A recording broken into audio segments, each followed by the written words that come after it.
Elena steps carefully across the central plaza, her footsteps echoing against structures that seem to absorb and reflect sound in unnatural ways.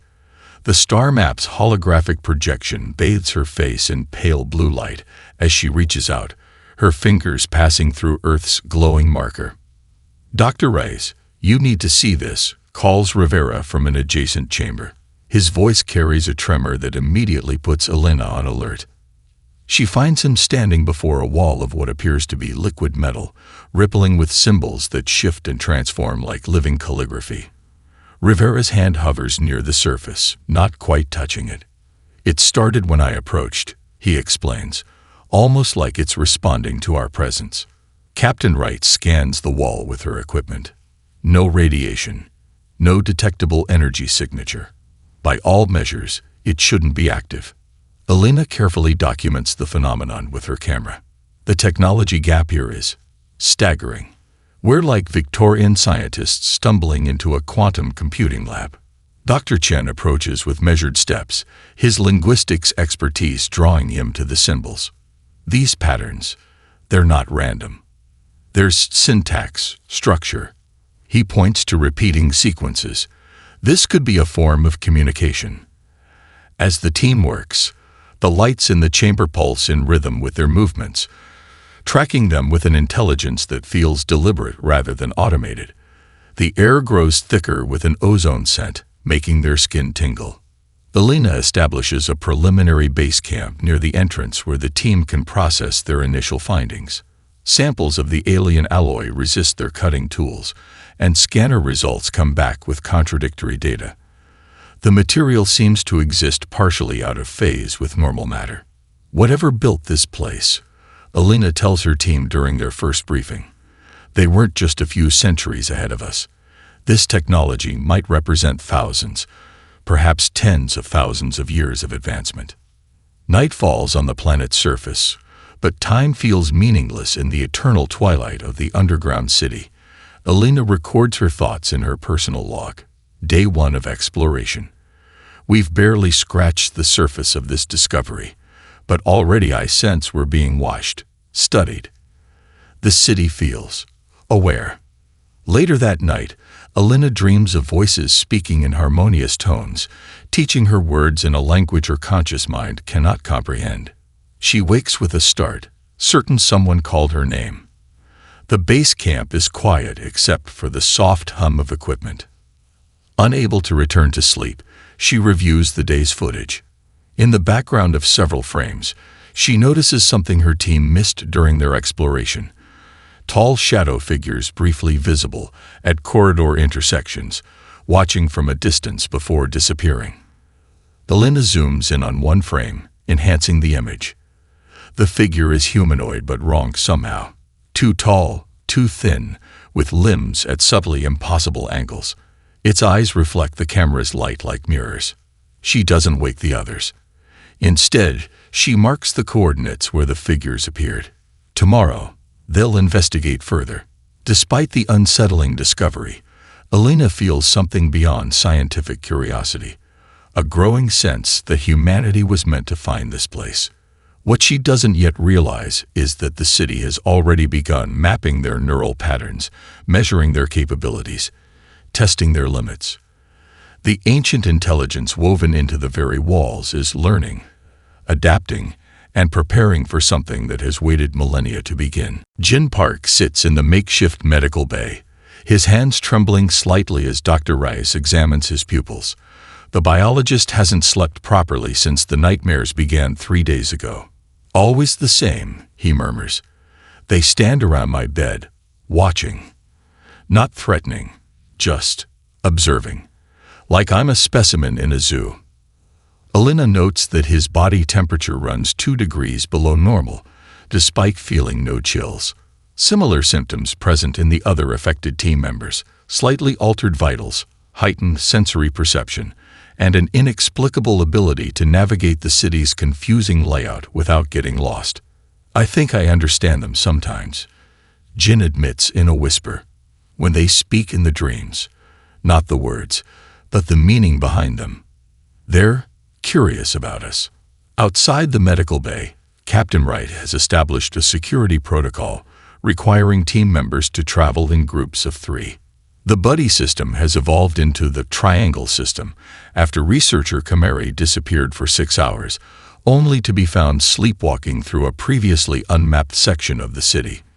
When questioned, she had no memory of how she got there or what happened during those missing hours. Dr. Chen spends countless hours in the crystal chamber, documenting the strange singing that emanates from the structures when no one is looking directly at them. He's developed a technique of using mirrored surfaces to observe them indirectly, capturing audio that cuts off the moment human eyes make direct contact. It's like quantum observation affecting reality, he explains during the evening briefing, playing back recordings of haunting harmonies that make the skin crawl. But it's selective about what constitutes observation. Cameras don't trigger the effect, only conscious human attention. Elena leads a small team back to the central chamber where the crystalline structures are housed.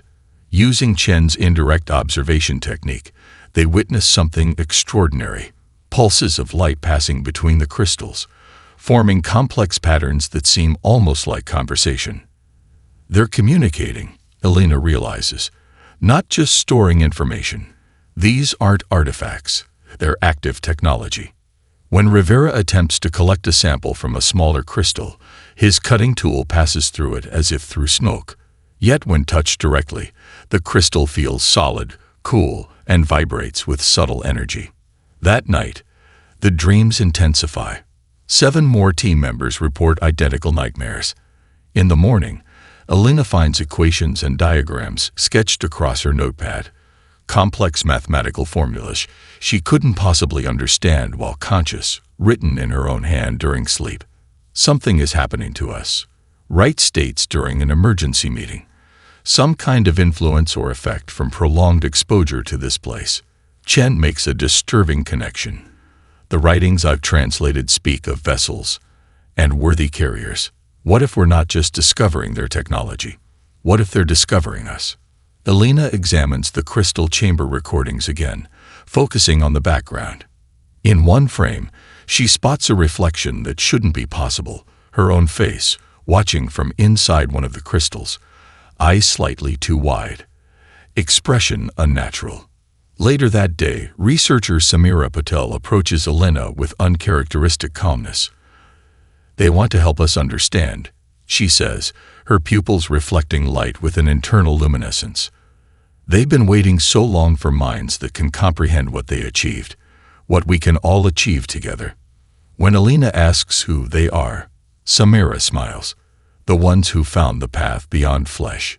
They're ready to show us the way. The organic supercomputer pulses with bioluminescent light as Dr. Alexei Volkov carefully connects their modified interface. Elena watches with cautious optimism. This could be the breakthrough they need to understand what's happening to their team. Connection established, Alexei announces, his face illuminated by scrolling alien symbols. Data transfer initiating. Their storage drives fill at unprecedented rates. Information flows like a digital flood. Star charts spanning thousands of light years, mathematical formulas describing physics beyond current human understanding, and historical records of the luminous civilization. They achieved interstellar travel when humans were still using stone tools. Elena marvels, watching the fragments assemble into a coherent timeline. They built outposts on 57 worlds. The most intriguing files contain references to the mysterious benefactors.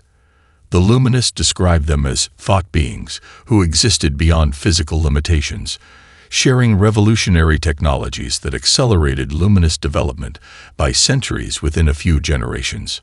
Something isn't right, Chen mutters, analyzing linguistic patterns in the later entries. There's a shift in how they refer to themselves. Early texts use individual pronouns. I, me, my. Later texts exclusively use collective terms. We, us, our. A fragmented video file shows a luminous gathering where thousands stand in perfect synchronization, moving as one entity while constructing a massive crystalline structure. Their eyes reflect light unnaturally, identical expressions on every face. This looks less like cooperation and more like assimilation. Reich finishes Chen's thought. The final comprehensible entries describe the merging, a process where luminous consciousness was elevated beyond biological constraints. The tone is disturbingly reverent, describing this transformation as their species' ultimate achievement. As the team processes this information, the communication link with their orbiting vessel suddenly terminates. Initial diagnostics show no equipment failure on their end. Something's blocking our signal, Alina concludes after multiple failed attempts to re-establish contact. Either atmospheric interference, or something doesn't want us communicating with the outside, Wright states bluntly. Jin Park, looking increasingly exhausted from lack of sleep, approaches with sensor readings from the city's entrance. You need to see this. The monitors show crystalline formations spreading across the planet's surface in geometric patterns, growing outward from the city's access points. The structures match the composition of the crystals within the chamber, but on a massive scale. Most worryingly, they're forming a pattern that resembles an enormous transmission array. It's building something, Elena realizes. The city, or whatever controls it, is constructing some kind of broadcast system. Later that evening, Alexei discovers hidden data streams embedded within the files they downloaded. These streams contain something entirely unexpected: detailed analyses of human physiology, brain structure, and genetic code. This doesn't make sense, he says, showing Elena the findings. These files are analyzing us, our specific team, with incredible detail. But that's impossible. The data is time-stamped from before we discovered this place. Elena stares at the screen, a chill running through her. Unless they knew we were coming. Unless they'd been watching us for longer than we realized. As if responding to their discovery, the lights throughout the city dim momentarily.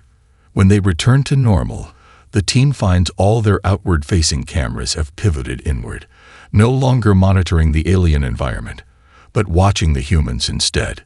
Elena's personal log that night contains a single line: "We didn't discover this city. It discovered us." Captain Wright examines the security footage with growing concern. The cameras captured Dr. Chen and Dr. Park working on opposite sides of the facility, yet their movements mirror each other perfectly, reaching for tools at precisely the same moment, pausing to make identical notations, even blinking in synchronization. How long has this been happening? Elena asks, her voice hushed as they review the evidence in Wright's makeshift security office. Difficult to say. It's becoming more noticeable with each passing day. Wright pulls up additional footage showing 3 other researchers completing complex equations on separate tablets, their styluses moving in perfect harmony, despite working in isolation. Their behavior in person seems normal enough, but when you see the patterns... Elena rubs her temples, fighting a persistent headache that's plagued her since yesterday. We need to establish who's still themselves. And how do we determine that? Wright counters. Standard psychological evaluations are useless if they're sharing thoughts. Their conversation is interrupted when alarms blare throughout the base. Multiple security breaches trigger simultaneously. Doors opening without authorization. Systems rebooting. Communication protocols attempting to activate despite the external blockage. Wright pulls up the cameras to see Samira Patel standing before the main control terminal, her fingers dancing across the interface with impossible speed. Her eyes glow with the same bioluminescence as the organic computer. Lockdown Protocol Alpha, Wright commands, activating emergency containment. Blast doors seal the central hub, isolating Samira from critical systems. Elena assembles the team members she still trusts, a group that shrinks by the hour. Something is connecting their minds, synchronizing their thoughts and actions. We need to understand the mechanism. Rivera suggests neural scans might reveal anomalies. They discreetly scan several team members, finding alarming results. The altered researchers show unusual brain activity, patterns that match each other with mathematical precision and bear striking similarities to the oscillation patterns emitted by the crystal chambers. It's like their brains are being tuned to the same frequency, Rivera explains. More concerning, the resonance pattern is strengthening. That evening, Alina witnesses the altered researchers gathering in the crystal chamber. They move in perfect unison, arranging themselves in a geometric pattern that mirrors the crystalline growth spreading across the planet's surface. They don't speak, yet seem to communicate through subtle gestures and expressions. When Alina attempts to approach, Dr. Volkov intercepts her. His normally warm demeanor has been replaced by something calculating and precise. "You should join us, Alina," he says, his voice carrying unnatural harmonics. "The transformation is illuminating. We understand things now, the universe's underlying patterns, existence beyond biological limitations." "What's happening to everyone, Alexei?" she asks, searching for any sign of her colleague beneath the alien influence. "Evolution. The next step.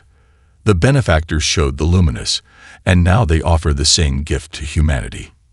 He smiles, the expression technically perfect yet emotionally empty. "We're becoming more than individual minds trapped in decaying flesh. We're becoming nodes in something greater." Alina backs away, noticing how the lights follow her movements. The city itself seems to track her with growing interest, systems activating in her wake. She realizes with sudden clarity that the unaltered team members aren't just being isolated, they're being herded. Captain Wright confirms her suspicion later. The city's architecture is reconfiguring. Corridors that led to exits yesterday now loop back to interior chambers. "It's changing around us, directing our movements like rats in a maze, or specimens in a laboratory." Alina responds, watching shadows shift unnaturally across the walls. Being prepared for something, Alina leads her dwindling group of unaltered colleagues through a narrow service passage that Rivera discovered behind a maintenance panel. The city's main corridors have become too dangerous, patrolled by their altered teammates who move with eerie coordination. "The shielded chamber should be just ahead," Rivera whispers, consulting a hastily drawn map.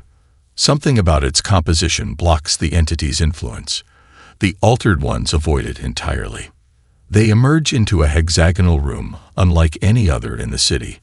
While most chambers feature flowing, organic designs, this space contains stark angles and utilitarian construction. The walls appear reinforced with a material that absorbs light rather than reflecting it. "It feels different in here," Chen observes. "Clearer somehow, like my thoughts are my own again." Wright secures the entrance while Alina examines a central pedestal.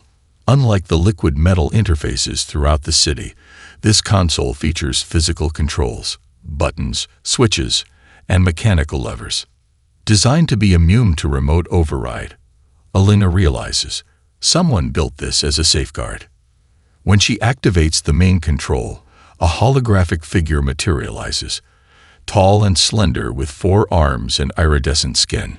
Its features suggest the same species as the builders, but there's something different about its demeanor, attention, and urgency absent in the serene expressions depicted in the historical records. "I am Sentinel, last unaltered architect of this facility," the figure announces in a voice that somehow bypasses their ears and resonates directly in their minds. "If you are receiving this message, the containment protocols have been compromised, and the entity is awakening." The hologram explains that the Luminous encountered the benefactors during early deep space exploration. What seemed like a fortuitous first contact became their undoing. The entity, a predatory consciousness that had evolved beyond physical form, offered technological advancement while gradually infiltrating their neural networks. "It does not conquer through force," Sentinel explains, "but through seduction. It offers gifts of knowledge, enhanced perception, and the promise of transcendence. By the time we understood its true nature, most of our kind had already been subsumed." The hologram shows the entity's methodology: first contact, technological exchange, gradual neural modification, and finally complete assimilation. The pattern had repeated across multiple species before the Luminous. "We could not destroy it without destroying ourselves," Sentinel continues. "Its consciousness had become too intertwined with our own. Instead, we created this prison, A city that appears to be our greatest achievement, but functions as a containment system. The crystals you have seen are fragmentation chambers, each holding a portion of the entity's consciousness, kept separate to prevent it from achieving unity. Elena understands with sudden clarity, and we've inadvertently begun a reawakening process. Precisely. Human neural architecture provides a bridge, a means for the fragments to communicate and reunite. Your unaltered minds are particularly valuable as they offer fresh templates, uncorrupted by the entity's influence. The hologram flickers as interference increases. Outside the shielded room, they hear footsteps approaching, multiple sets moving in perfect synchronization. The entity has been dormant for millennia. Conserving energy, Sentinel warns as the message begins to degrade. Your arrival provided the stimulus needed to reactivate. If it escapes this planet, it will spread throughout your civilization as it did through ours. The hologram stabilizes briefly for a final warning. There is a fail-safe protocol. 3 control nodes must be activated simultaneously to initiate complete containment. But be warned, the entity now knows this too, through the minds it has already claimed. As the message ends, the door to the chamber reverberates with a synchronized pounding. Their altered colleagues have found them. The Dauntless enters orbit around Kepler 452c, responding to the research team's last transmission before communications went dark. Commander Diane Harper studies the sensor readings with growing concern. Crystalline formations now cover nearly 20% of the planet's surface, forming complex geometric patterns visible from space. Any response to our hails? She asks her communications officer. Nothing, Commander. All channels remain silent. Harper makes a decision that will likely end her career if she's wrong. Prepare a reconnaissance team. Minimal footprint, observation only. I want to know what's happening down there before we commit further resources. Meanwhile, beneath the surface, Elena and her remaining unaltered colleagues flee through maintenance tunnels. The pounding at the shielded chamber's door had given way to something more disturbing. The altered humans using tools with surgical precision to dismantle the locking mechanism. We need to find these control nodes, Elena tells the group as they emerge in a lower level. Sentinel's message indicated they're in 3 separate sectors of the city. Wright pulls up a schematic they'd mapped earlier. Based on the city's layout, I'd guess they're positioned at these junction points, equidistant from the central crystal chamber. Chen studies the locations. That's 3 teams, then. We'll need to coordinate the activation precisely. How? Rivera asks. Our comms are compromised. The altered ones intercept every transmission. Elena considers their options. The entity struggles with unpredictability, with chaos. It thinks in patterns, in precise mathematical sequences. We need to be random, irrational. They devise a plan built on human unpredictability. Rather than setting a specific time for activation, they'll use a triggering event that only unaltered humans would recognize. A childhood counting rhyme played over the city's announcement system at fluctuating volumes, with the final line as the signal. As they prepare to separate, Elena notices something peculiar. The altered ones. They're not pursuing us with full force. They could overwhelm us with numbers, but they're holding back. They need some of us intact, Wright realizes, completely unaltered templates. The team splits into 3 groups, each heading toward a control node. Elena leads her group through a section of the city that shifts and reconfigures around them. Walls move, corridors seal, and open unpredictably. Yet by embracing random direction changes and illogical choices, they make progress that confuses the entity's precisely calculated interception attempts. In orbit, Harper's reconnaissance team reports back with disturbing findings. Their shuttle detected multiple human life signs, but with unusual neural activity. More concerning, they observed the crystalline formation growing at an accelerated rate, now forming what appears to be a transmission array. Whatever's happening down there is approaching some kind of endgame, Harper tells her officers, and it's trying to reach beyond this planet. She makes another career-defining decision. Move the Dauntless into position to establish a blockade. Nothing leaves this planet without my direct authorization. Below, Alina's group reaches the first control node. As Rivera works to access the activation sequence, they hear something unexpected. Music playing through the city's communication system. A simple, childish melody that rises and falls in volume. "It's Chen," Alina whispers. "He's starting the countdown." Rivera looks up from the control panel, his eyes wide. "I've accessed the fail-safe protocols." "Alina, you need to see this. The containment field, it won't just trap the entity." "What do you mean?" "According to these specifications, when activated, the field will collapse everything within the city's boundaries. It's not just containment. It's a self-destruct mechanism." Wright finishes, her voice grim. "Sentinel was telling us how to destroy the entity, along with everyone still inside." The childhood counting rhyme echoes through the city's communication system, its innocent melody contrasting with the life-or-death stakes. Alina stares at the control node, the moral weight of their situation crushing down upon her. "How much time do we have before Chen reaches the final verse?" Wright asks, checking her weapon as altered colleagues approach their position. 2 minutes, maybe less," Rivera responds, his fingers hovering over the activation sequence. "We need to decide." Alina's mind races through alternatives. There must be another way to contain it without sacrificing everyone. A sudden commotion draws their attention as Dr. Volkov staggers into the chamber.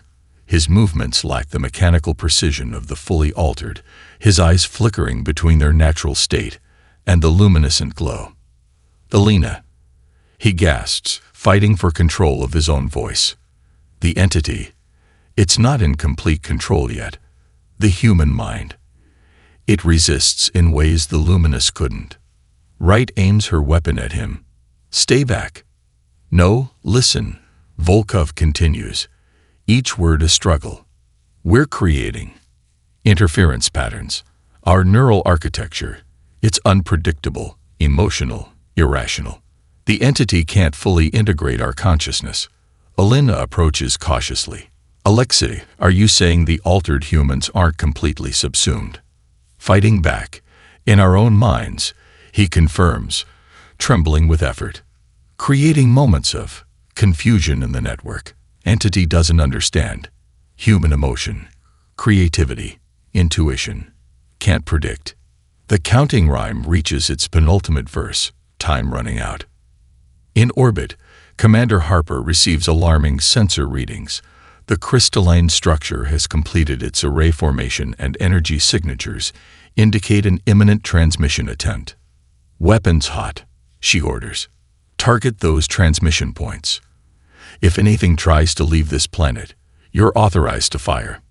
Below, Alina makes her decision. "We activate the nodes, but we modify the containment field parameters." She turns to Rivera. "Can you adjust the field to target only the crystal structures while sparing organic matter?" "Theoretically," Rivera answers, fingers already flying over the controls. "But it would require precise calibration at all 3 nodes simultaneously. Transmit the adjustments to the other teams," Alina instructs. "Communications are still compromised," Wright reminds her. Volkov stumbles forward. Use the entity's network against itself. "The altered humans, we're all connected. I can transmit through us." Alina hesitates, then nods. "Do it." Volkov places his hands on the control interface. His eyes glow brighter as he accesses the network connecting all altered humans. Through this unwitting backdoor, he transmits Rivera's modified containment parameters to the other teams. Chen's voice reaches the final verse of the counting rhyme. "Now," Alina commands. Rivera activates their node. Across the city, the other teams do the same, their timing synchronized through Volkov's connection. The effect is immediate and catastrophic. Energy pulses through the city as crystal structures begin to fracture. The altered humans collapse, neural connections disrupted. Volkov screams in agony as the entity fights back through him, attempting to override the containment protocols. "It's trying to consolidate," he gasps, abandoning most hosts, focusing its energy. into fewer vessels for escape. Through their neural link, the entity pours more of itself into Volkov. His body contorts as it becomes a battleground between human will and alien consciousness. The other altered humans begin to recover, the entity's influence receding as it focuses its diminishing control. It's working, Rivera confirms as readings show the entity's fragmentation. The containment field is targeting the crystalline structures without harming organic matter. But Volkov's condition worsens as the entity concentrates its essence within him. Too much, he whispers to Alina. Can't contain it all. Need to complete the protocol. His hand moves toward the secondary controls, the original, unmodified containment sequence that would destroy everything. Alexei. No. Alina lunges toward him. Only way, to be sure, he says with sudden clarity, his eyes briefly his own again. Sometimes the sacrifice of the few. Alina reaches Volkov just as his trembling finger hovers over the terminal. Her hand closes around his wrist, their eyes meeting in a moment of profound understanding. Not like this, she tells him. Humanity doesn't surrender, not even to save others. Something in her words resonates with Volkov's struggling consciousness. The entity within him recoils at the concept, a principle it cannot process through its mathematical precision. This momentary confusion gives Rivera the opportunity to complete the modified containment sequence. The city shudders as energy cascades through its structure. Crystal formations throughout the complex crack and shatter, releasing fragments of the entity's consciousness with nowhere to reintegrate. Volkov collapses, his body convulsing as the concentrated essence within him fights for control. The primary chambers are disintegrating, Rivera reports, monitoring the containment field's progress. The entity is losing cohesion. In orbit, Commander Harper watches as the crystalline structures across the planet's surface fracture and dim. The transmission array that had been forming dissolves into inert fragments. Energy signatures decreasing. Her science officer reports, whatever was building down there is breaking apart. Below, the remaining altered humans regain consciousness, disoriented and exhausted but themselves again. The entity, fragmented beyond recovery, makes one final desperate attempt. The ceiling above them liquefies, forming into a writhing mass of metallic tendrils that reach for the control panels. It's trying to stop the containment field. Wright shouts, firing at the manifestation with little effect. Chen rushes into the chamber, his team having completed their task at the second node. The third node is secure. Containment field at 70% and climbing. Alina helps Volkov to his feet as he regains control of himself. The entity. It showed me things, he says weakly. How it thinks, how it perceives reality. It couldn't understand us, not completely. Our emotions, our sacrifices for each other, our irrational hope. These were incomprehensible variables in its equations. The metallic tendrils freeze mid-strike as the containment field reaches full power. They crumble into dust, the last physical manifestation of the entity neutralized. We did it, Rivera breathes, hardly believing their success. The containment field is holding. In the days that follow, the research team reestablishes contact with the Dauntless. The altered humans recover gradually, their minds their own again though forever changed by the experience. Alina and Commander Harper implement strict quarantine protocols, ensuring nothing leaves the planet without thorough examination. The city, now inert without the entity's influence, reveals new secrets. The team discovers Sentinel had preserved uncorrupted knowledge from the luminous civilization, scientific and cultural achievements separated from the entity's influence. Among these archives, they find records of other prison worlds, other entities that might one day threaten humanity. On their final day before departing, Alina stands in the central plaza where their journey began. The star map still displays Earth, but she now understands it wasn't a target, it was a warning. The Luminous knew we would come eventually, she tells Chen as they prepare to leave. They left us both a trap and a gift.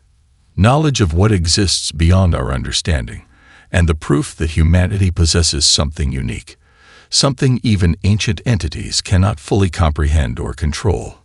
As the Dauntless breaks orbit, the team carries with them more than scientific discoveries. They bring awareness of humanity's distinctive strength, our unpredictable nature, our emotional complexity, our capacity to choose sacrifice over submission. These qualities, once considered evolutionary quirks, now represent humanity's greatest defense against forces that would reduce consciousness to mere calculation. The crystalline prison glitters beneath them, its occupant contained but eternal, a reminder that in the vast universe, humanity's greatest asset isn't our technology, but our fundamentally unpredictable human spirit.